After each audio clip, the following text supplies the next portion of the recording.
Insurance not supplied triggers.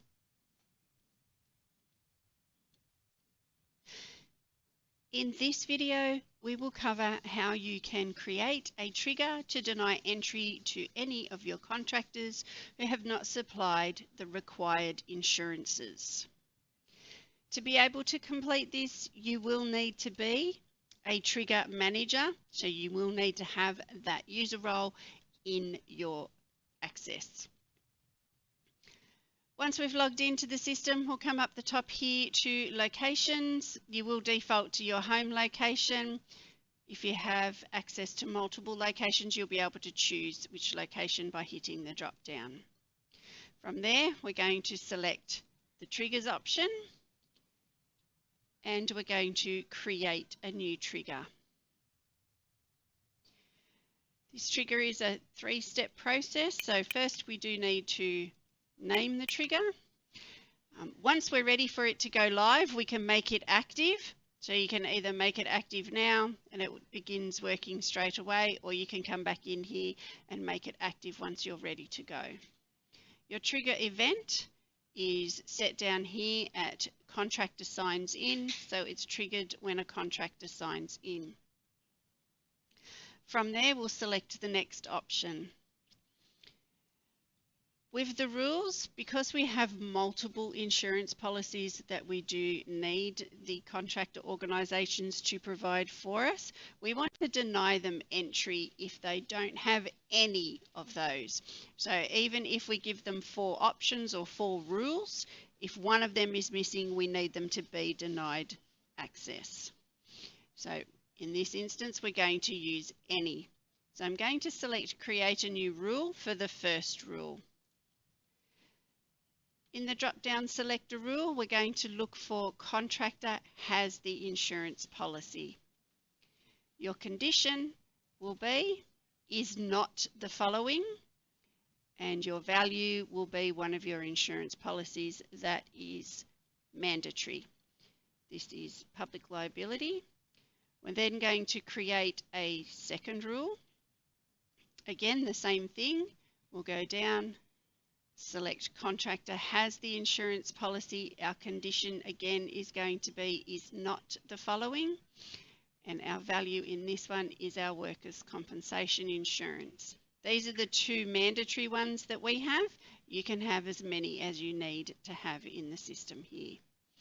Now that we've completed this part, we need to select the next option, and here's what we tell the system we want to happen when one of these contractors sign in and if these trigger rules here are a match. The first thing we're going to do is create a new action, and we're going to set up the denial of access. So when we select an action, we're going to go to deny access. From here, we select how we want that message style to be. So we like red. Red means stop. So we'll select red.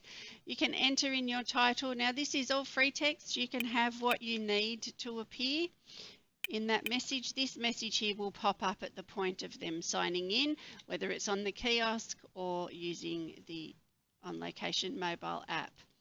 So here is my title, and I'm just going to enter in the text from here. Now I do need to personalize this. I like to put the name of the person in the message. So down here, I'm going to use the view available placeholders, and I'm going to select matched person. You'll see there are a few different things that you can match in here. In this one, I'm just going to have match first name. I don't need to have their full name appear in here, so I'm just going to select insert, which will then bring that into the box. Once I hit my spacebar, I can type the rest of my notice, or if I have that somewhere else, I can simply just copy and paste it into the system. I'm going to just click on there to close down the placeholders so I don't have as much information on the screen for now. I'm now going to create a second action. So I select create a new action again, and you'll see we've got action number 2. Our second action in this instance is we would like to send an email through to the person that the contractor here has selected as their host. So when I select an action, I'm going to click notification, send an email. I'll scroll my page down a little. I'm going to select my recipient type. Once I push this down here, you'll see I can select particular employees. So I can select them and put in a list of employees that I want to be notified. Visitors, external recipients. In this case, we're using matched person. And we're going to select that it's the employee that's hosting the visit. So that's the person that they say that they're here to see. Again, I'm going to use the placeholders in here. I'm going to click up here, go to my placeholders, matched person, and I'm going to bring in, this time I'm going to bring in the full name because this is going through to, as an email through to the person in my company that they said that they're here to see. So I'm going to select insert, type a space, put from, and then I'm going to go matched from. So it's telling them that the person's name from XYZ company, whatever organization they work for, has been denied entry. Now, if you have these somewhere else, again, you can just copy and paste. So you'll see I'm just going through to add all of that. I've also got the placeholder here already for I can call them on. You'll see there we've got match mobile. I've just copied this from another document, so it will pick up that placeholder if I've used that. We do need to have a message subject, so I'll just copy the top half of that and put it in that subject line, but you have the ability to select whatever it is that you would like to put in here. Now, we use the contractor portal here, so we do have all of our contractor organisations have a representative that is able to come into their instance in On Location or their employee profile and update their insurances from there. So what I'm going to do is create a third email or action here. I'm going to have yet another email sent out. Again, I'm going to select a recipient type. It's going to be matched person again.